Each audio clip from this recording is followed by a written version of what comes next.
think we can go ahead and jump in. So thank you everyone for being here today.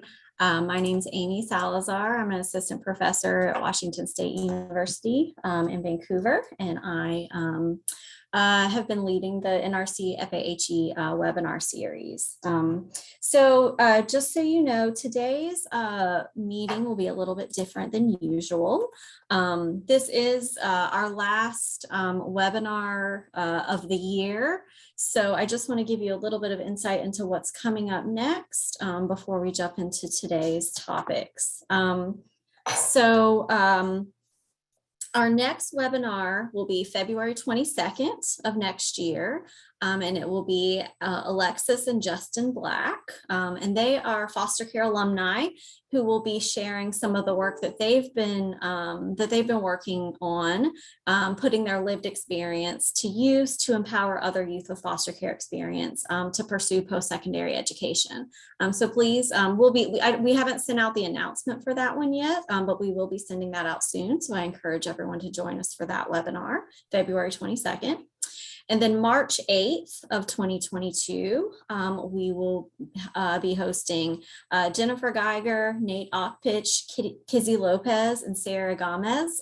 They will be presenting some really timely findings on the impact of COVID-19 on campus support program administrators and also students with foster care experience who are participating in those campus support programs in California.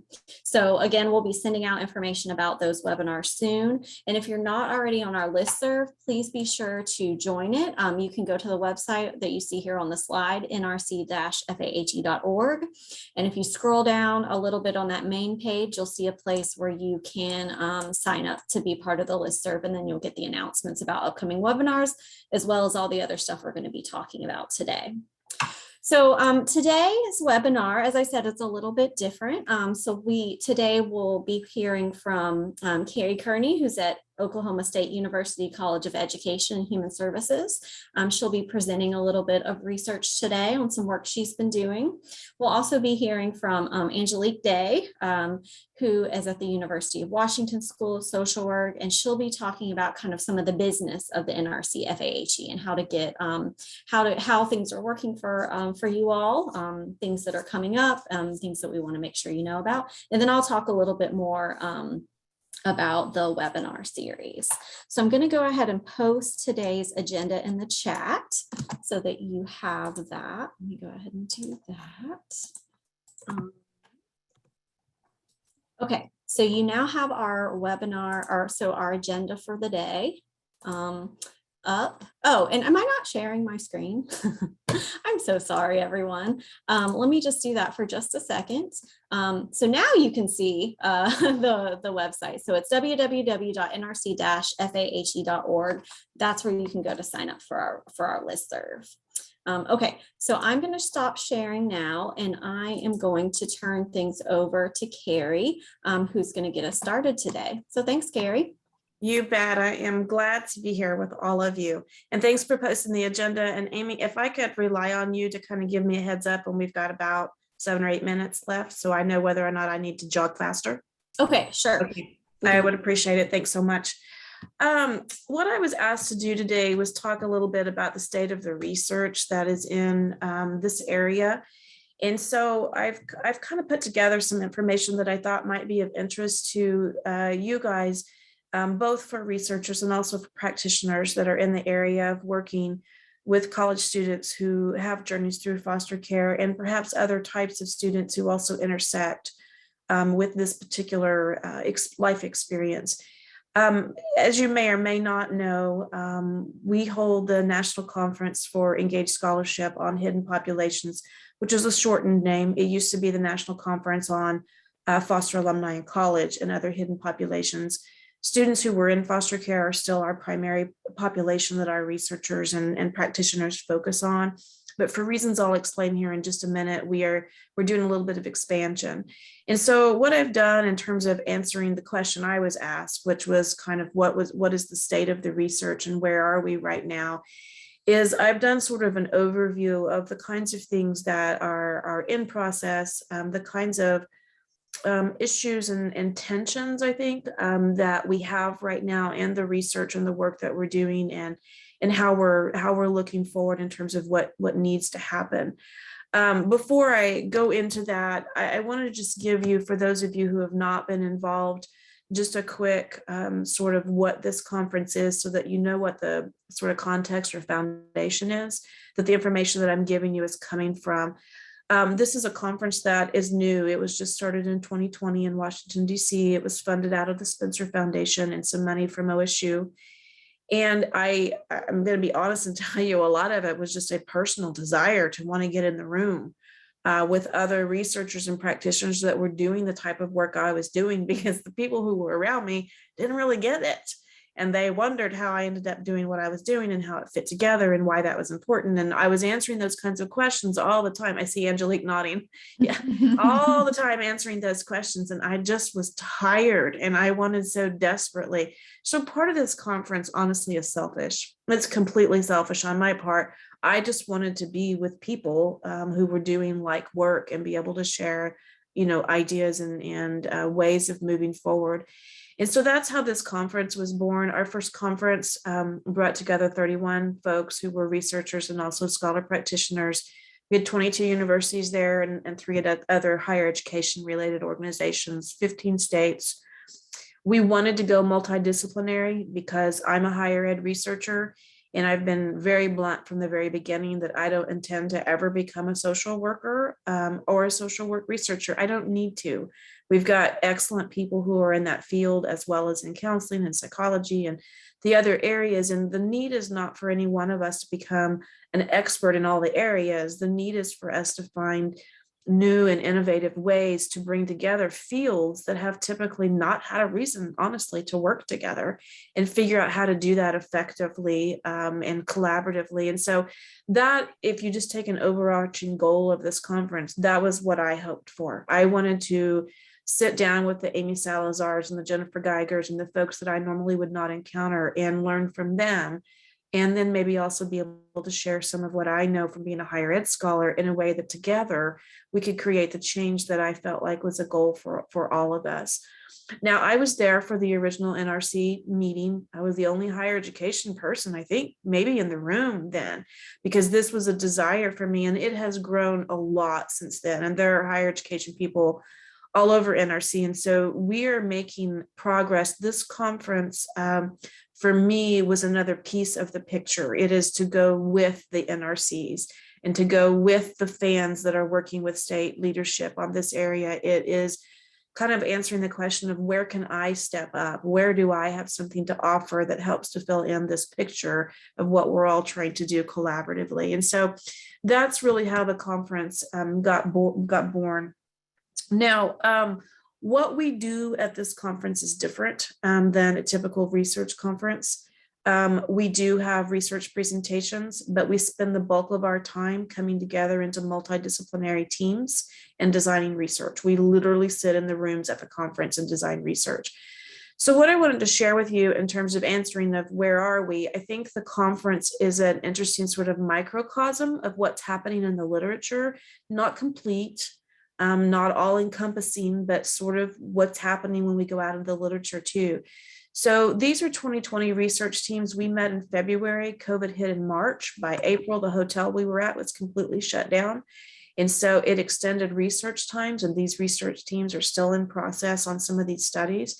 But you will notice themes across this. The first one there, talking about the pre-college, or what I call the pipeline, the educational pipeline into higher education, and how do we better prepare students who have histories in foster care or out of other home environments to be equipped for higher education. Because my gosh, I am a higher ed scholar, and we make it as complicated as possible. I mean, I don't think that's our intent, but that's sort of what the experience is for all students.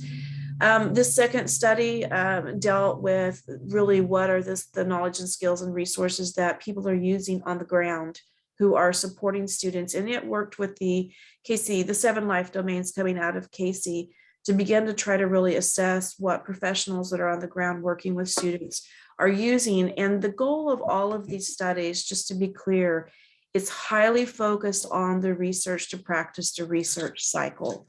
And so every single study designed there has to be intended to go into practice in a way that helps to positively guide what we're doing for students, or go into a space where it helps to positively influence policy. None of it is research just being done for the sake of research. Every team has a practitioner who's an experienced practitioner on it that can speak to what's really practical on the ground. And that's been an important part of this particular set of research.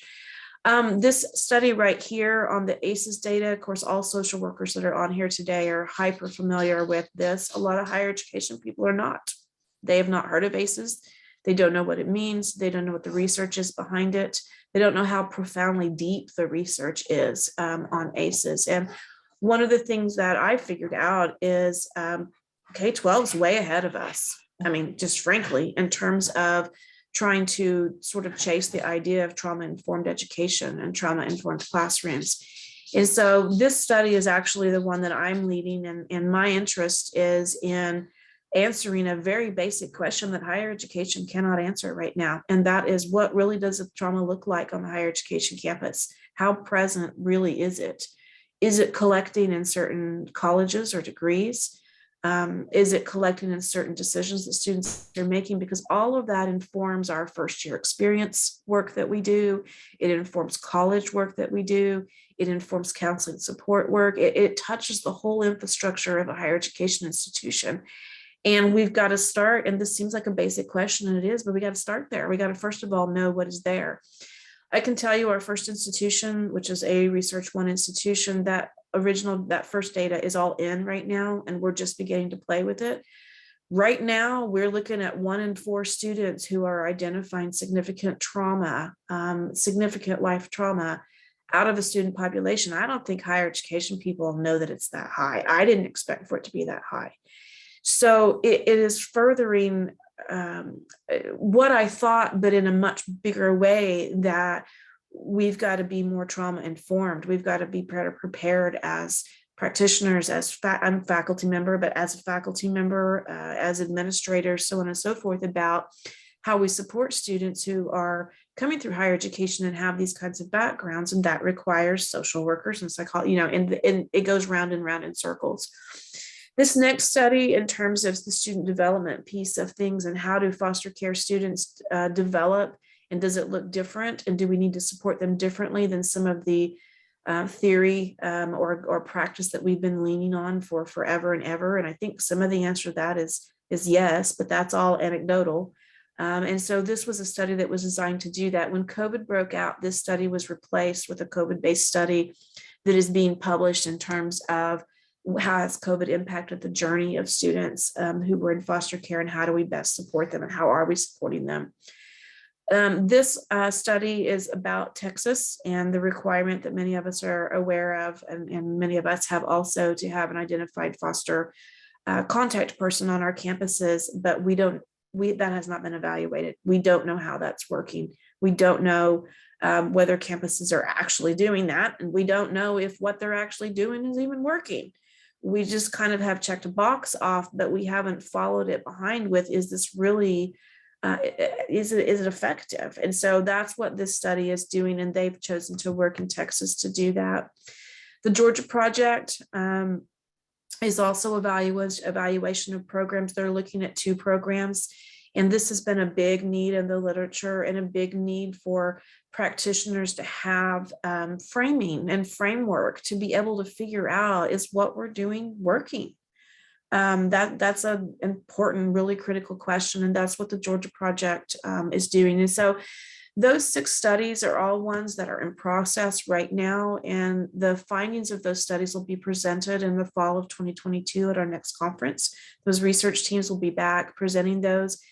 And then we will be looking at both collective and independent ways for this research to be disseminated, which may not just be in research journals, although that's an important space for them. There are many other really critical spaces that we'll be looking at to support each other in getting these studies out there. So I then kind of had a conversation with myself, which has become unfortunately more common with COVID, and what all's been going on. And really, in terms of working with the conference and this research and practitioner community, kind of what I I've learned in having the privilege of kind of sitting at the place where I'm in contact with so many of the people who are part of this. And these are, let me scan just a second, guys. These are really kind of the tensions that I think that I am seeing in terms of how researchers and practitioners who are trying to push the knowledge boundaries forward. These are some of the kinds of things that we are struggling with as a community. And so it may be that some of you identify with one or more of these. The first one is about how we approach research, whenever we're working with students who have come through foster care. And there are certainly people who believe that if we're not doing it from a participatory standpoint, then it is not an ethical set of research.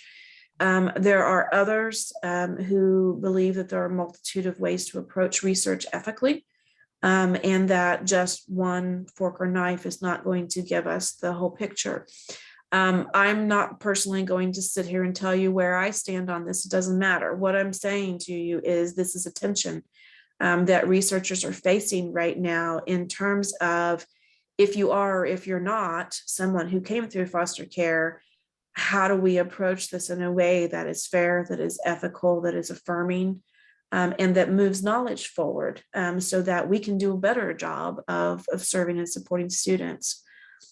The lived experience is, of course, a first cousin to this. There is some thought of that lived experience is a particular edge for a researcher because those individuals have been there, done that. And I think it's obvious that brings a certain set of knowledge that is very critical in terms of analyzing data and making judgment calls and designing research. There are other folks that say, hey, that's true, but in doing that, you're naturally biased too because of your experiences. There is value to having people working in this area who haven't had that particular journey and therefore may be asking questions or bringing up assumptions that those who have don't. In other words, sort of the don't we need each other kind of argument.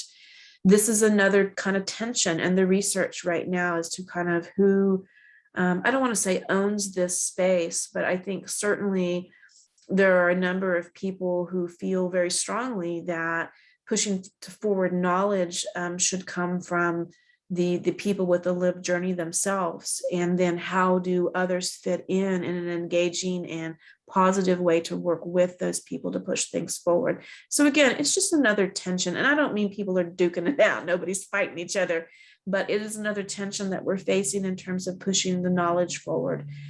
The population boundaries, this is a really interesting one. And this is what led to the change in name of the national conference.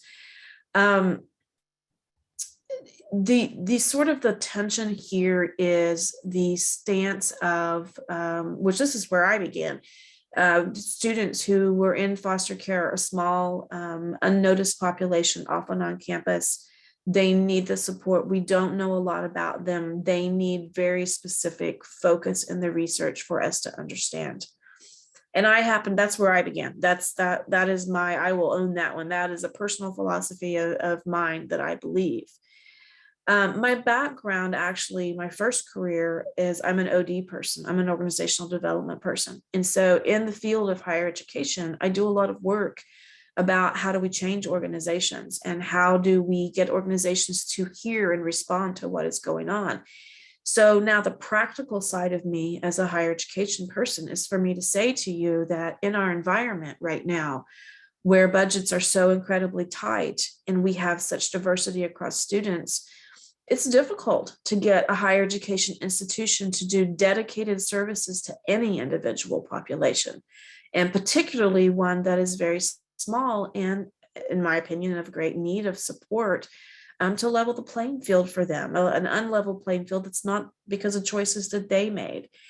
And so we have begun to look quite a bit at, okay, so given what we know at this juncture in time about the former foster youth journey in higher education, where does it intersect with other journeys of students who are not sharing the same journey, but are sharing some characteristics of those journeys in ways that can be addressed by higher education on a larger scale. This gets into an identity piece also in terms of, if I came through foster care, is that my primary identity? Or do I have other life experiences that I may or may not privilege above my foster care experience? And that, of course, is a very individual question, and it's a very individual answer. There are so many factors that enter into how students experience and navigate higher education based upon their backgrounds. And so, what do we do with the intersectionality piece of where former foster youth intersect with other experiences that may also matter? So that's what I have termed, just special for you today, a population boundary, because it's a struggle that we're having in the research, and particularly as we move beyond research and we're trying to affect change in the institutions. It is a tension that we're in terms of keeping focus where on the population of interest to us, and doing it in a way that institutions see a practical way to begin to move forward and meet the needs there. So wherever you are, I'm not going to ask where you are on these tensions for you personally, but for me, this is what I'm seeing in terms of tensions that people seem to be navigating. Now, we ran a second conference virtually, which was a super interesting experience this fall. And we had research presentations there. Our research teams were there providing updates, but because of COVID, they're running behind. These are some of the topics, and you're going to recognize some of the names that were presenting at the research. You'll notice the grad school piece over to the left. That was a one that was highly attended, because we don't see a lot of work in the research on former foster youth coming through graduate school. Right now, we've been primarily focused for the most part on the undergraduate experience, the community college experience, the things that tie into undergraduate. The social capital piece is a really interesting question when it comes to foster alums. And social capital was defined originally in that theory based upon a set of students that had very different lived experiences than those who come through foster care. So does it apply, or do they gather social capital in ways that are different? And they also have their social capital, but it just looks different than what we've expected it to look the last however many decades. The one on your right there, the early independence one of unmet material needs, that's of course a critical question for all higher education institutions right now, and how we begin to meet those needs. And that was also a highly attended research presentation. This COVID study that's here is the one that replaced the earlier one that I was referring to. And then we have the equity piece in terms of looking at how the post-secondary system is actually serving students in leveling the playing field. And so those are some of the other kinds of research that are happening right now in terms of the kind of view that I have. Active research, these are the kind of things that keep popping up. How do we assess campus programs? How do we assess what we're doing? How do we know how to adjust and make adjustments there? Of course, there has been a significant rise in COVID-19 types of research.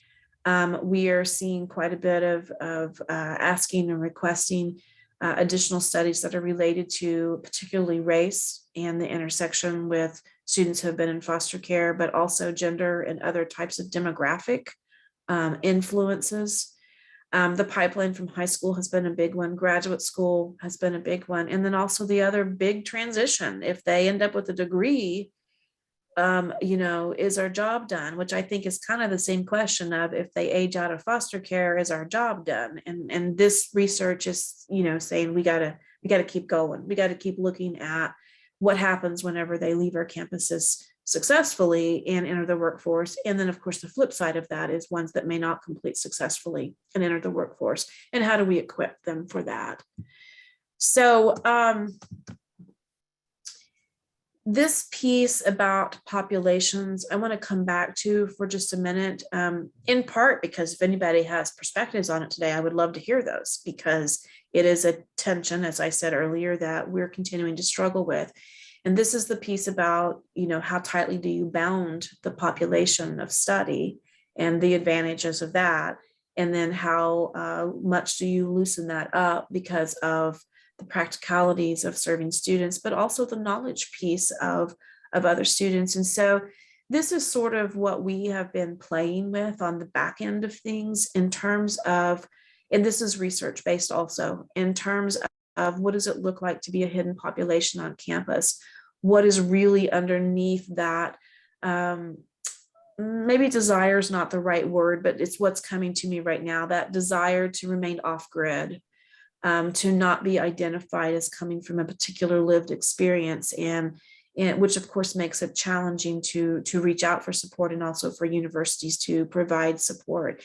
And speaking strictly in a, again, working concept, at this particular point, I think those of us on this particular team would say, well, it has a terrific amount to do with complex trauma. Complex trauma seems to kind of sit at the seat of the populations that seem to be hidden, and I'm talking about hidden from an organizational level on college campuses. So who is that? And right now, and again, tomorrow you may talk to me and we have, it's evolving. But right now, it looks like those are probably including, of course, our backbone population has always been and always will be students who've come through foster care. But it certainly intersects and shares with sexual violence survivors, particularly sexual trafficking. Our justice involved students, third culture kids, which are kids who have US passports, but identify with cultures that they were raised in and struggle in some ways like international students when they're dropped into American higher education. Those that are recovering and those who do not have some of the basic needs. The housing issue seems to be something that campuses are really struggling with. We seem to be finding ways to meet the food issues and some of the other basic needs. Housing continues to be a struggle, and it continues to be something that at least what we're seeing is that students are less likely to claim, I guess maybe is the way that I would say that. So whenever you hear me referring to hidden populations, this is sort of the collection that seems to be sort of bubbling up from the research of students who may share some higher education experiences that are similar and may provide us an opportunity to learn across populations and to have a platform to speak from to higher education. And this is obviously tied to the ACEs study that we're doing and what is really the trauma level on campus. So with that brought to the conference a continuing open door. While most of us continue to be researchers and practitioners who are working with former foster youth, that is by far our backbone population. We do have researchers who are also working with students who have been incarcerated or have had a parent incarcerated.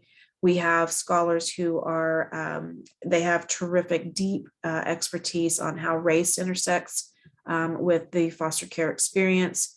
We have those in terms of the addiction and so on and so forth. And so it's as best I would know how to describe it, a gathered group with some sort of porous edges as we begin to look and see what knowledge needs to be gathered together with what is happening. The NCHP fellows, you're going to see some familiar names on here. This is the group of people that guide the overall concept and direction of this conference. And you'll see that you have people on here that are known researchers in this area, either out of social work or higher education or something else. But also these people on here, several of them have some pretty deep practice ties also and have done this work. And so this is the group that kind of guides the overarching piece of things. Now, I want to talk to you for just a minute about the 2022 conference, because we've got a lot of you on here that may have an interest in this. And this is a little bit of a confusing conference when you compare it to the types of research conferences that most of us have experienced, throughout our careers, where we're gathering with people that are in our fields. Hey, Kerri, I just wanted to let you know about 8 minutes-ish. Thank you so much. These are the dates, and I'll send Amy these slides for the next conference. The requests for proposals are open right now. We are bringing the conference home to OSU in part because of all of the challenges logistically that we've encountered. It'll be a little easier for us. That first day on the 14th is going to be a pre-conference day. We will have a workshop that is running that day that has been requested by practitioners who want a better introduction to how we do research, because they're asking to be able to feel more confident in participating in the design of research and understanding the terms that are being thrown around, and really being able to give of their experiences in a way that effectively helps to guide the research. So we'll be doing that. And then we have researchers asking for workshops that taught by people who have expertise in particular methodologies and approaches, so that we can continue this conversation about what does it look like to study this group of people. RFPs are out on our website, and there are 4 ways you can participate. We will be seating a planning team that plans the conference. There are team leads that lead the multidisciplinary teams. You can absolutely come and present your own research that has nothing to do with the conference itself, but is informing, or as I say, it's our literature review part, because then we move from this into seeding teams and actually designing new research. And then those multidisciplinary teams will function until our next conference, which will be about 18 months later in spring of 2024. And then those research teams will come back, present findings. We will seat new research teams, and the ball rolls forward. And we hope that over time, collectively and as a community of researchers and practitioners, we'll be able to push the knowledge forward in ways that make sense in a multidisciplinary way that really matters to students. So here, Miss Amy, is the contact information and the website if any of you want to go out. And again, so what is happening in research? This is kind of what I know that is happening in research right now, and in my fuzzy little crystal ball, what it seems like we're pushing toward and the answers we're trying to get. So I will open it up. I'm guessing I've got about 5 minutes-ish. If you guys have questions, or if you have suggestions or input or disagreements or whatever you have. Yeah, we have about 5. Thanks for that, Kerri. We have about 5 minutes. And I also put the link to the conference in the chat, so people have that, and all the calls, different calls are on there, et cetera. Great. But what questions do people have? I just have one comment, Kerri, for you, just letting you know that, as part of your dissemination strategy, you can count on the NRC for us to host webinars on behalf of your researchers to be able to share their research with this audience. You bet. Yeah. You bet. And Angelique, that your comment is exactly in line with how I think about it too. We're all pieces of a pie, and we help each other because we're all working towards a common goal. Mm-hmm. So thank you. Mm-hmm. Absolutely. Hi, Kerri. This is Sabrina Jackson. I'm at the University of Alabama School of Social Work.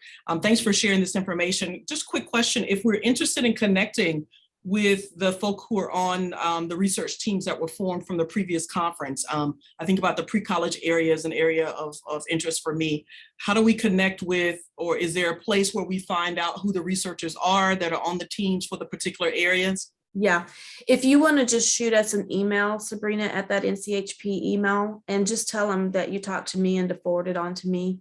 I will pull those for you. We haven't published them out on the website simply because those people are working frantically and hard, and we haven't wanted to drive a lot of traffic for them in terms of just population questions. But if you're another researcher or practitioner who are wanting to kind of get a gauge on where things are at, I'm happy to put you in contact with those team leads.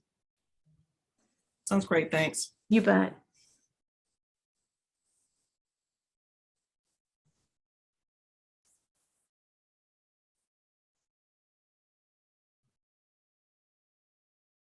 Any other questions or comments for Kerri about the conference or any of the things that she was talking about?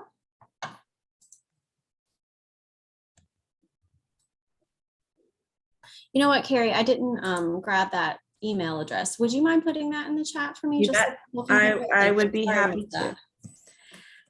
So without additional questions, what I would say to you is we are a very young and growing community that is finding our way. And if you would like to join us, it is a y'all come environment. So y'all come, and we're going to kind of be working together with that large kind of conceptual team to guide this conference going forward. And we'd love to have your voices and your brains at the table. Awesome. Thank you, Kerri. Thanks for that presentation. Yep. Thanks for having me. Right, so now we're going to shift a little bit, and I'm going to, Angelique Day is going to talk with us a little bit. She's going to talk about a variety of topics. We're going to talk about the NRC-FAHE website, the newsletter. There's a special issue for foster care and higher ed coming that's currently seeking articles. We're going to talk about the SOAR meeting coming up, the Society for Social Work Research Conference, and also some policy updates. So Angelique, I'll hand it over to you. Wonderful. And do I have share screen ability, Amy? Oh, I do. Thank you very much for that. All right.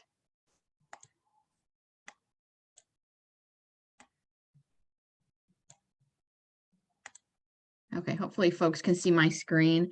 I'm sure many of you have visited the NRC website, but for those of you that are newer to us, I just want to point out some of the features that I think are especially relevant for our researchers who participate in this group.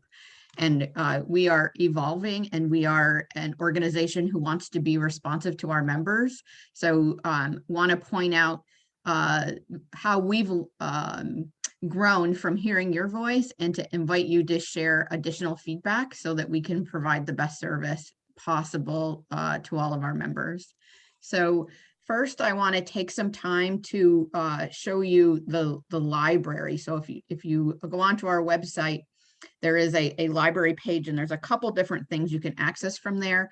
First, I want to point out the different features of how the library has worked, and this has evolved because of your voices. So I just want to point things out in hopes that this can support you and make your research easier to do and more effective, because you have a place to go to find the most up-to-date information. So based on feedback we've gotten at previous business meetings, our library has evolved into 4 major focus areas. One includes understanding what research has been done in the pre-college space. So we have a link here on the website where you can access all of the pre-college oriented research that's been published in this area.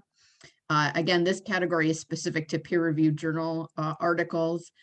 Next, you'll see college retention, and college retention has a much larger research base than our college access or pre-college research area. So we have created 2 categories for that. One is college retention, specifically around program-specific studies, and then we have another section on the website that's specific to college retention, larger data analytic studies that are not specific to college access programs, but as important and informs the work that occurs in the college access and retention spaces. Finally, we wanted a place to hold really important studies that have been done but are not in the peer-reviewed literature, but we believe are equally important for you to understand, that have been spearheaded by either government sources or foundations, or policy pieces that have been published by credible vetted organizations that publish pieces that are not in peer-reviewed journals but are important for you to know about. So this last heading is really where you can locate those types of resources.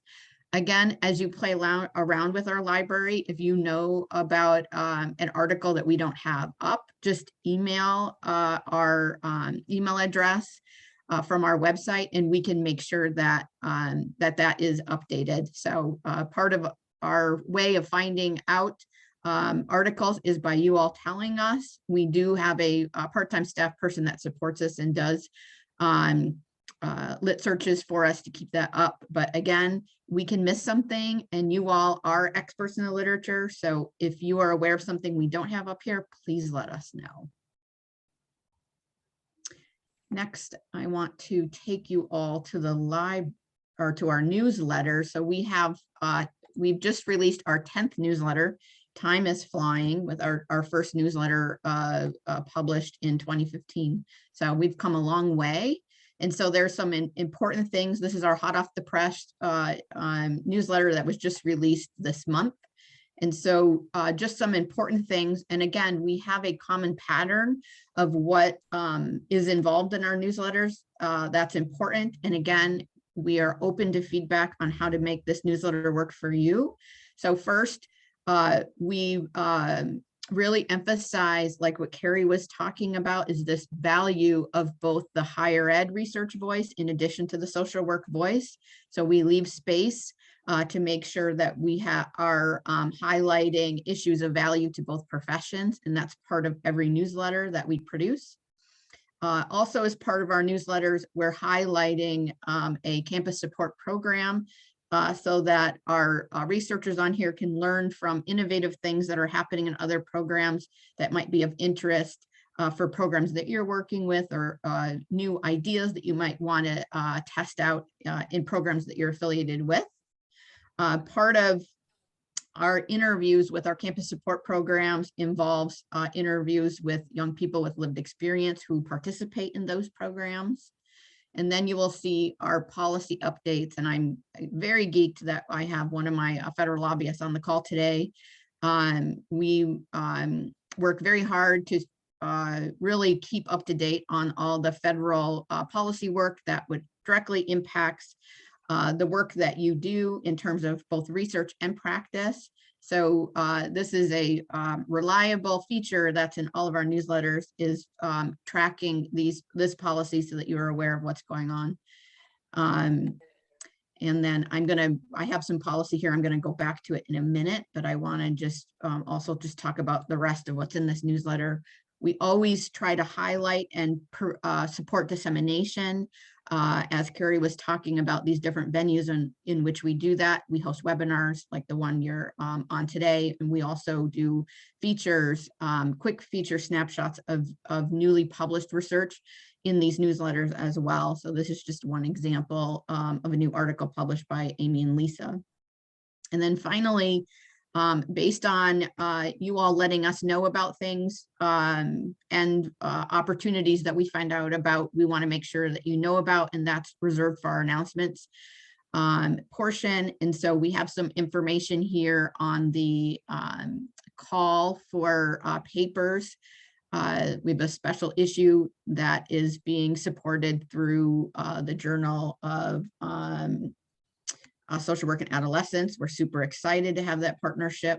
So I think I'm going to ask Amy to put the call in the chat for you all. We also have a synopsis of the call in this issue of the newsletter. Also letting you all know, because so many of the folks who participate in the NRC are members of SWR and participate.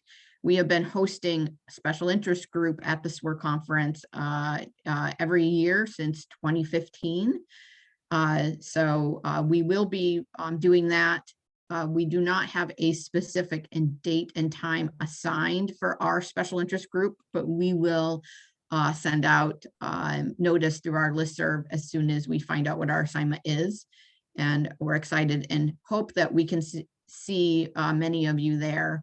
The conference this year is in DC, so hopefully for my DC located lobbyist colleagues, they can join us since it is in DC this year. All right. Again, we advertise our webinars or other related webinars in other places that support this work. So if you are a researcher who has something going on that you want to alert the members to, we are happy to put announcements in our newsletter on your behalf to help get the word out. So next, I want to go back to the policy section here. So I want to spend some time talking about some time-sensitive things. Amy H., feel free to butt in and, provide additional feedback. Amy is an amazing federal lobbyist who has a passion for foster youth and is very much in leadership at the table nationwide and helping support our federal advocacy agenda. So we're excited Amy's here. Amy, I don't know if you want to take 2 seconds just to tell everybody who you are. Sure thing. Hi, everyone. It's so nice to be here and see actually some new faces because I'm on the phone every week with so many of the same people. My name is Amy Harfeld. I'm the National Policy Director for the Children's Advocacy Institute, which is a nonprofit actually based at the University of San Diego School of Law. My colleague, Melanie Delgado, is actually on the line as well. We advocate mostly to strengthen the rights of young people who are in foster care and with a focus on those in transition years and for transition age youth.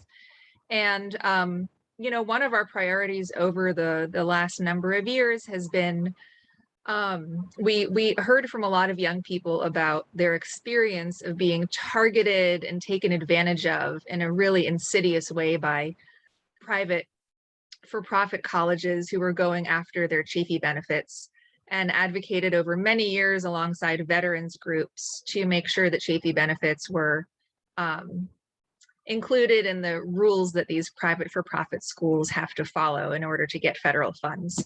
And there was some success earlier this year and actually fixing the 90-10 loophole that was the cause of young people using CHP benefits being targeted.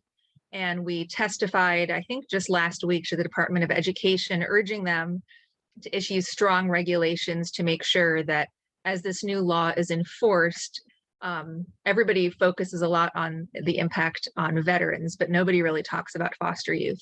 So we made sure to put that on their agenda and make some recommendations as to how to make sure the law plays out in the best interest of young people in pursuit of higher education and using CHP benefits. So thank you so much for having me. Thank you, Amy, so much for that and that wonderful summary. And just, you're helping us, and our advocacy colleagues who work with us are really helping to build our multidisciplinary team and to utilize the research that we write to impact how you work and advocate. So we're super excited to have our federal advocacy colleagues on the line and to be able to use the research that we produce to support their advocacy agenda. So as you heard on the call, between myself and Amy and Kerri and Amy H., that we have a wide variety of disciplines who have an interest in this work, and that, collectively we work together, we can really raise the profile on this issue and help increase supports for this population that we all collectively care about. So thank you, Amy. So there's a couple of really relevant and time-sensitive things that I wanted to talk with you about on the policy agenda. I've done a comprehensive review for you in this newsletter, but there's a couple of things that are moving. So I want to draw your attention to, and one is the HR 5167, which is a bill that was introduced to be able to address the gap that happened when the COVID money for foster youth fell through as of October 1st, and our young people on campuses lost that resource. There is a movement through the federal advocacy world to try to address that shortcoming. So HR 5167, which was introduced in a bipartisan way through both Congressman Davis and Congresswoman Walorski, who acknowledged this need for continued support. We all know that COVID is not over. There are still challenges that many of our young people are struggling with. And that there is new data bearing out through studies that Kerri has highlighted and other studies that we haven't seen today that really show that this level of support is still needed.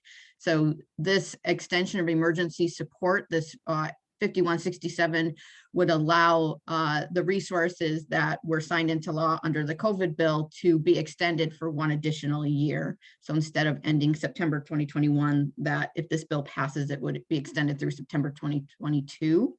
So the goal and hope is that this particular piece of legislation would move through the processes that are in place now to prevent the government shutdown on December 3rd. There's a very big critical decision that has to happen in our country in regards to keeping the government open. So the hope and goal through the advocacy community is to push really hard to see that this particular bill is included as part of that discussion. So we're really excited about that. And then the other particular piece of legislation I want to talk about is not on this newsletter because it has not been introduced yet. Amy and I and other federal lobbyists are part of a group that is working on an ETV education training voucher reform bill that would revise the eligibility criteria for ETV to make it more user-friendly for foster youth.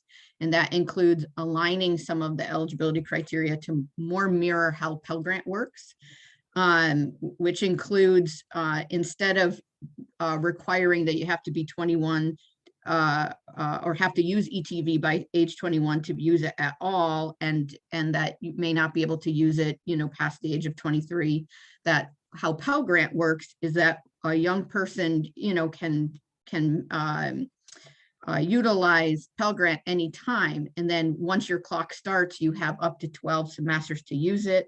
And that clock looks different, whether you're a full-time or part-time enrolled student. So, we're excited about the idea of aligning ETV to more align with that policy. It's very confusing for foster youth to have different types of financial aid resources with different eligibility criteria. And many young people are just not finding out about ETV in time to take advantage of it. We want to, right size that.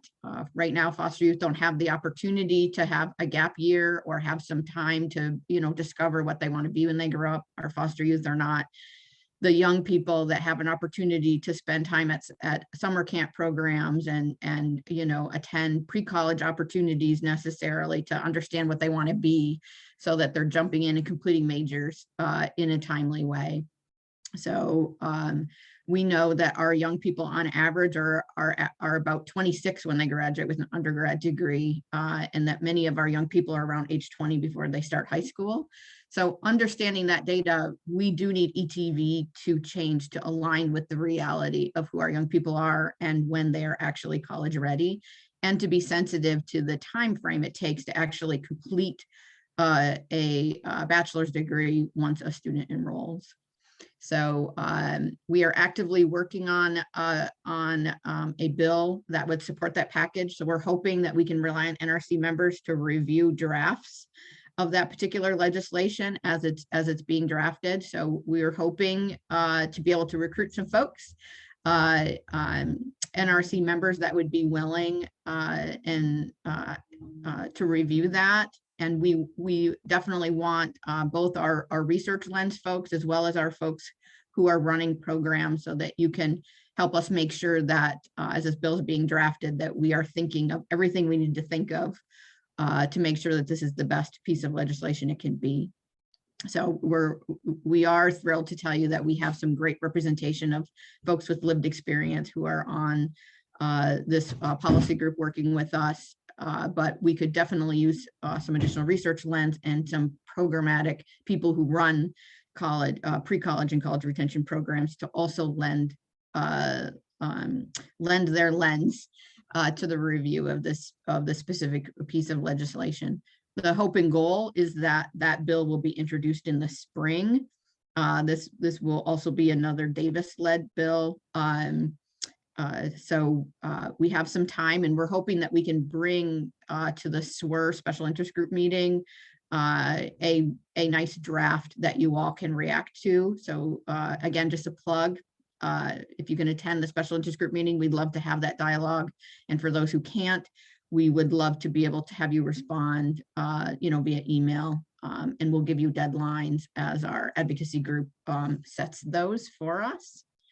The other thing I want to point out is that ETV reform bill is one of a couple other pieces of legislation related to foster care and higher ed that we're pushing.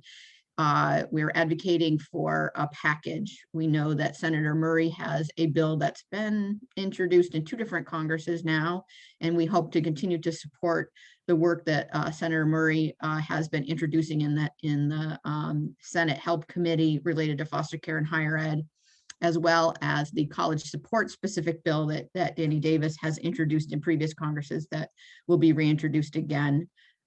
So our hope and goal is that the NRC will advocate for these 3 bills as a package and that they can move forward collectively.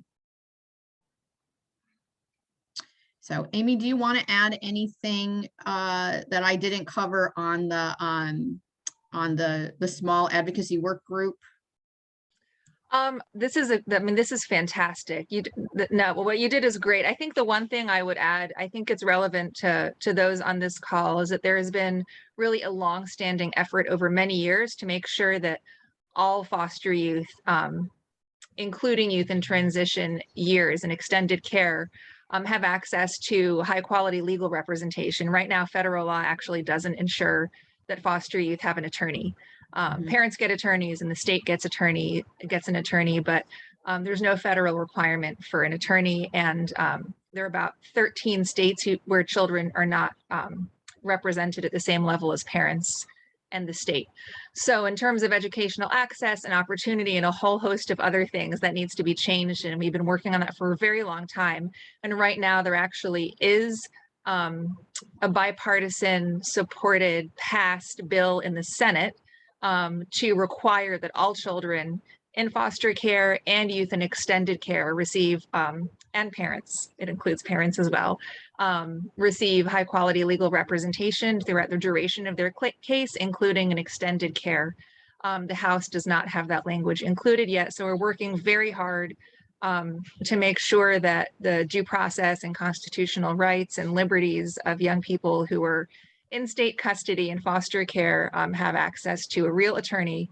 And that is also a provision that is included in a just released bill last week by Karen Bass, the 21st Century Child and Family Services Act, which has a provision in there to make sure that court improvement programs also prioritize high quality legal representation. So to the extent that impacts educational opportunity and access and proper use of benefits, we just want to flag that. Mm-hmm. Thank you. We're super excited about that. I know at our SWER meeting, we're going to give you information on all of these different bills that will be impacting our populations. And while you're in DC at SWER, we want to encourage you to engage with your elected officials, and we will arm you with the information you need if you want to set up meetings prior to the start or during or after the SWER conference. So I just want to put that plug in. I know I love it when SWER is in DC because I definitely use it at that as an opportunity to not only enjoy and meet my colleagues at the conference, but to also engage in some of these federal advocacy efforts. I'd love to encourage all of you to take advantage of that opportunity. You're in DC anyway. Let's maximize our impact. All right. And Amy, that was everything I had on my agenda. Let me know if I forgot something. I think, no, thanks, Angelique, and thanks also, Amy, for jumping in. I think it might be helpful to just say a little bit more about SWER, and I know not everyone's familiar, so it's a Society for Social Work Research Conference. So maybe we can say a little bit more about that and also give a little bit more detail about the special issue might be helpful. So the Society for Social Work and Research Conference is one of the biggest social work conferences. I know some of you have been and some of you haven't. So this is a conference that's every year. And this year, as Angelique was saying, it's in Washington, DC, January 12th through 16th. And while we're at SWER, we're going to have a meeting, a special interest group meeting of the NRC-FAHE membership. So if you're going to be there, then we'd encourage you to join us. Anything else we want to say about that, Angelique? Just to let you know, when we get our assigned specific time and date within the SWIR conference time period, we will get that out to you. As soon as we know, you will know. Yeah, thank you. And then, yeah, let's talk a little bit more about that special issue, just so people have a little bit more of a sense. I did put that in the chat, but I'll put it again because it's kind of moved up a little bit since I put it in there. So And I am still sharing screen, and I do have a little synopsis here on the screen. I scrolled here for you, Amy, if that helps. Cool. Yeah, so this is going to be a special issue for the Child and Adolescent Social Work Journal. I just put the announcement in the chat again. If anyone can't see that, what I put in the chat, I know sometimes people can't see those attachments, but this is just going to be a special issue focused on youth with foster care experience and higher education. So if any of you have anything that you'd like to put in journal form for that special issue, I don't think either of the editors of that issue are with us today. No, it doesn't look like it. But that will be, those submissions are due February 11th. And so that's a really great opportunity to get some work published that any of you have been working on in the area of foster care and higher ed. Okay, so why don't we pause for a second now that, Angelique's given us a lot of updates on policy updates and the NRC-FAHE newsletter and special issue, things like that. Any comments, any questions, anything that people want to check in about?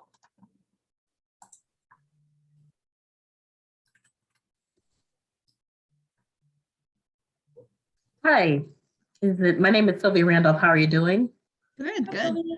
Thanks for joining us today. Thank you. I was pretty hesitant. I'm going to be quite honest and open, as I don't know how much time you're going to give me, but I'll be as fast as I possibly can. I'll be honest and open and trying to push myself into a respectful agenda with the social work environment, only because a lot of the research, as you began, the issues within the research is very, very, very prevalent and often impacts in a negative context to where we need to address a lot of these issues for our foster youth. For myself, my research was very short and brief, but yet very intense because it addresses everything that you're discussing right now. The most prevalent piece is, how do we move from foster care, of course, as this is, into higher education? What does this impact economically? What do we do with the labeling and the stigmatizing? And how do we take that long-term social welfare niche and turn it into an economic equity opportunity for foster youth? And that's a bit of research that people don't often want to do, because you have to ignore a lot of the social work context and bring in some outside policy, some legislative agendas, and look at what legal pieces are on the table. And I found that I've stayed away from the social work niche because of that, because of the lack of that type of research that's needed, the qualitative research. So my work, it's not yet published, it's still in the making. I'm talking with a publisher and trying to get someone to accept it and like it. But I don't know if it would go into a social work journal, if it would go into a public policy journal, just because of that.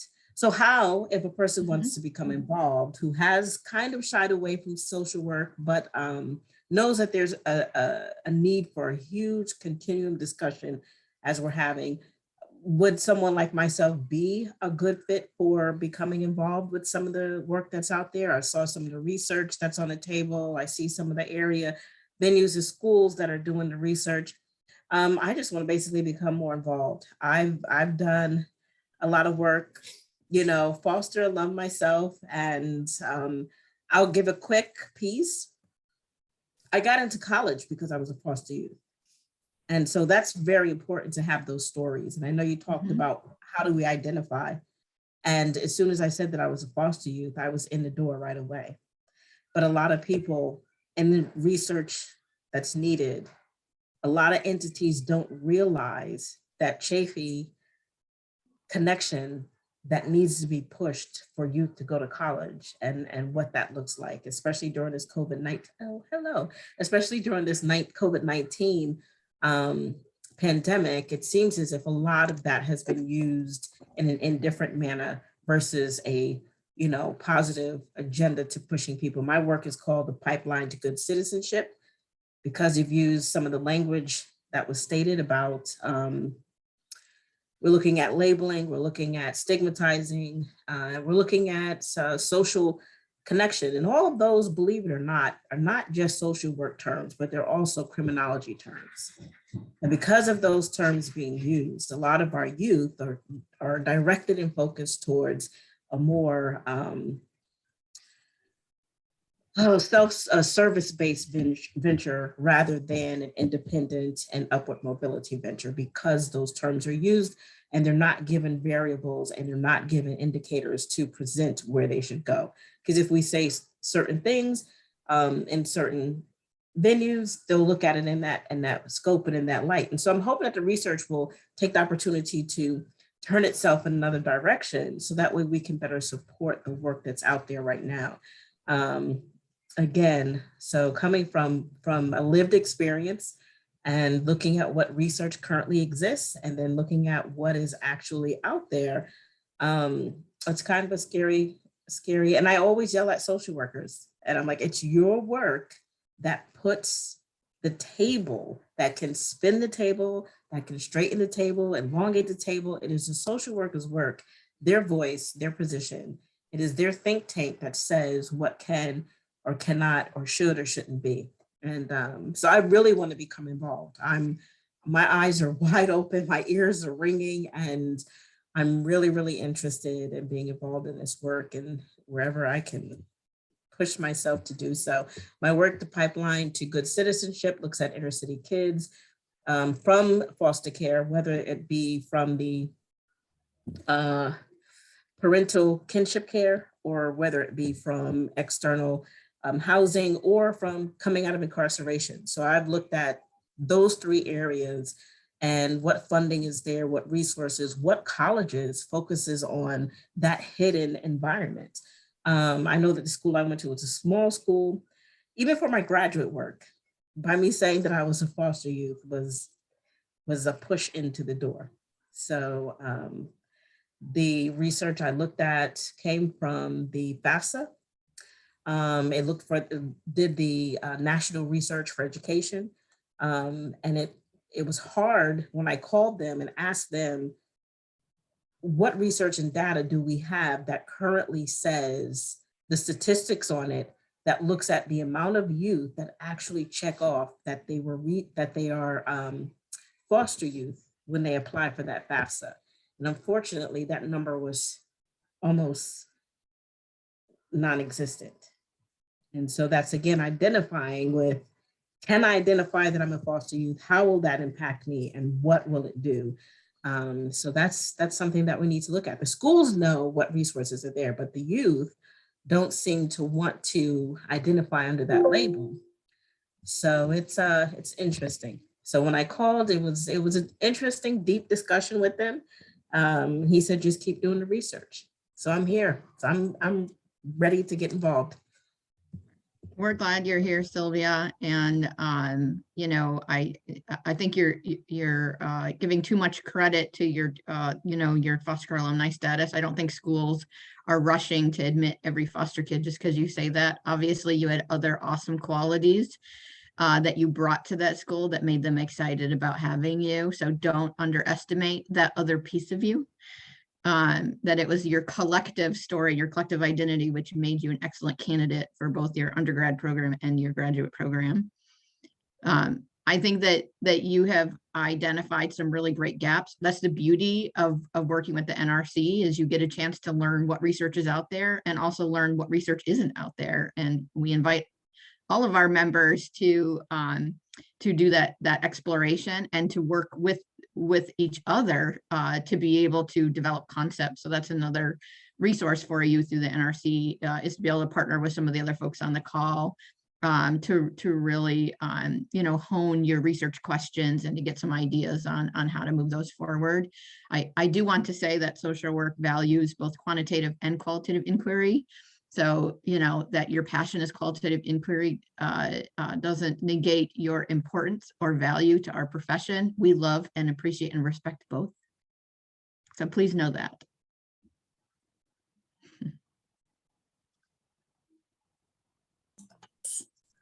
Thank you, everyone. So I want to say a little bit more really quickly. And by the way, my computer froze for a second, so I'm glad everything didn't shut down, but let's continue on. I just wanted to check in or to have a couple of minutes to talk about our web seminars for a second as kind of one of our last agenda items. So up to this point, NRC-FAHE has hosted 24 webinars, or I've hosted 24 webinars as part of NRC-FAHE. I don't, Angelique, did we do any before I took that over? All right, no, you have been our master webinar person since the beginning. Awesome. We appreciate your service, Amy. Oh, thank you. So we've held 24 webinars so far, not including today's, and we've had over 500 participants as be part of those webinars. And we've covered a wide range of topics that have had more of a practice or program focus. We've also had a lot of research focused presentations. And so we just wanted to take this time to kind of check in with the group to see if there are other kind of topics or things that you would like to see more of presented as part of our webinar series. That's one question. And the other question is also, you know, if we should go in another direction, if you have other directions you think we might go in that aren't webinars, but at kind of another direction for things to do to help kind of build the knowledge that we share in our community, if people have any thoughts about either of those questions. So we gave you a quick little snippet of what things are available to you on the website. But as you know, hone your craft, if there are other things that we could be doing as part of this group to help support you in your work, we would love to understand how we can do that better.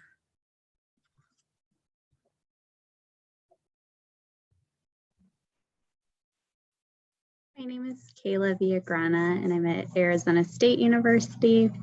I really enjoyed the webinars. I think something else that might be interesting is to have like more informal networking type opportunities, like at the end of the webinars or maybe at separate sessions. I think that could be really interesting to have with this group.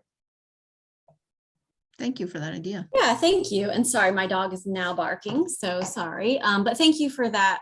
Thank you for that recommendation. We can definitely do a little bit of brainstorming about what that might look like. That's definitely what we're hoping to get out of SWIR, but I know that that's only a subset of people who go to that. So I think we could maybe we could use some of our webinar time to do a little bit of that networking, or maybe even target it on different topics that people are interested in or something like that. Mm-hmm. Thanks for that. Other ideas or suggestions?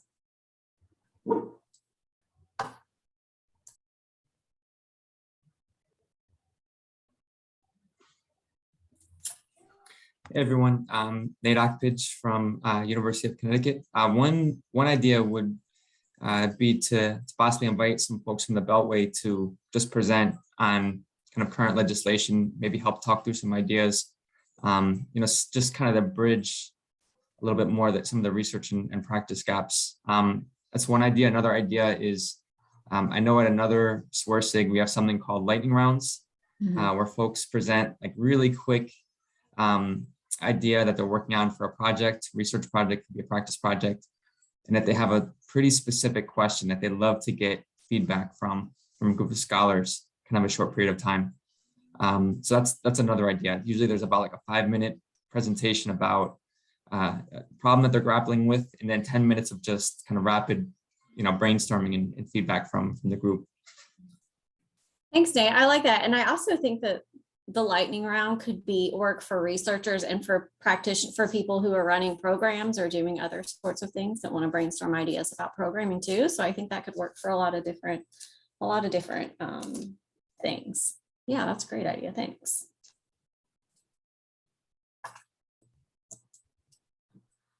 And when you say Beltway, Nate, I just want to clarify, are you specifically interested in us recruiting more of our federal policy colleagues to talk about the, how they're using or how they could use the research that all of us are developing to support their work? Or when you say Beltway, are you also talking about asking more practitioners to talk about what they need to do their work? I just want to get a little bit of clarity on what your ask is. Yes, I was originally thinking the first idea, and then the second idea could possibly be done, let's say, through like the lightning rounds. Okay. Okay, great. Thank you.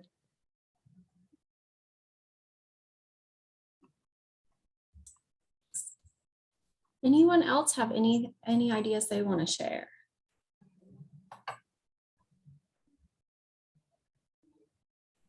Okay, well, thanks for that brainstorming. The last thing I want to request is that if any of you are already haven't done a webinar for us before, kind of the more traditional webinar, or for any of the new ideas as well, if you would like to volunteer to do a webinar, please go ahead and I'm going to put my email address in the chat. Please feel free to reach out to me with your idea for a webinar, and we can talk about if your idea makes sense and is a good fit for NRC-FAHE, and get you on the schedule to be one of our presenters. So please feel free to reach out if you have ideas.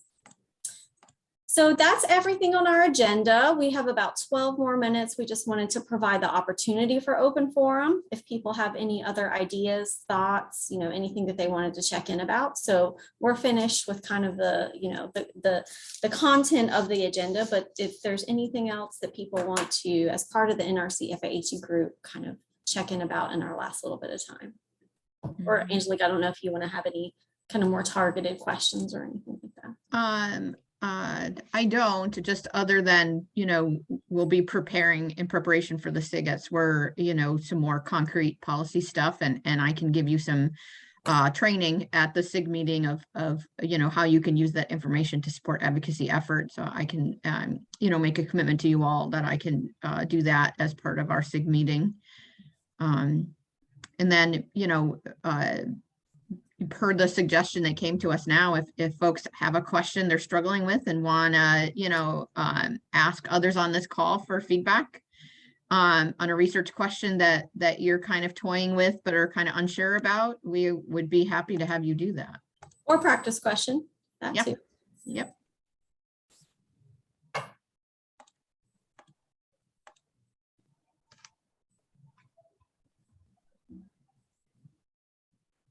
All right, well, I'm not seeing anything come up in the chat or anyone unmuting, so I think we might be at the end of our time today. So thank you so much, everyone, for coming. It was nice checking in with everyone and having a little bit different angle to our webinar today, but really nice seeing everyone. And again, I encourage you all to, if you don't already get our newsletter or our listserv, be sure to sign up, and we will soon be sending out those announcements about our upcoming spring webinars as well. Thanks, everyone. Have a good afternoon.